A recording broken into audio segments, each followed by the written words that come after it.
নমস্কার বন্ধুরা, আজকে আমি 0 to 1 বইটি নিয়ে আলোচনা করব। বইটিতে প্রথম পয়েন্টে বলেছে কি একটা নতুন কোনো কিছু শুরু করো। সবাই কি করে, কোনো একটা ব্যবসা রয়েছে সেটাকে আরও উন্নতি করে, মানে ব্যবসাটা ধরো 1 পয়েন্টে আছে সেটাকে 1.2-এ নিয়ে যায়, 1.5-এ নিয়ে যায়। কিন্তু বইটিতে বলেছে কি তোমাকে 0 থেকে 1-এ নিয়ে যেতে হবে, মানে নতুন 0 মানে একদমই নতুন কোনো কিছু একটা তৈরি করতে হবে, তাহলে সেখান থেকে তুমি অনেক অনেক টাকা রোজগার করবে। যেমন মার্ক জুকারবার্গ কী করলো, পুরো ফেসবুককে তৈরি করে দিল, বুঝলে তো কত টাকা ইনকাম করছে বুঝতেই পারছো।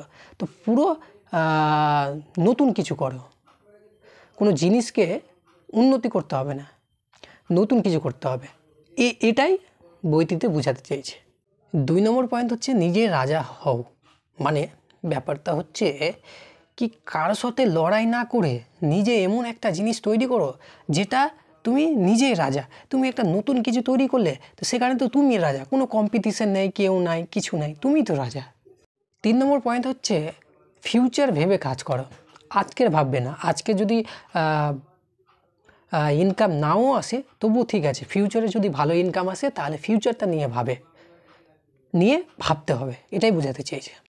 4 নম্বর পয়েন্টে বুঝিয়েছে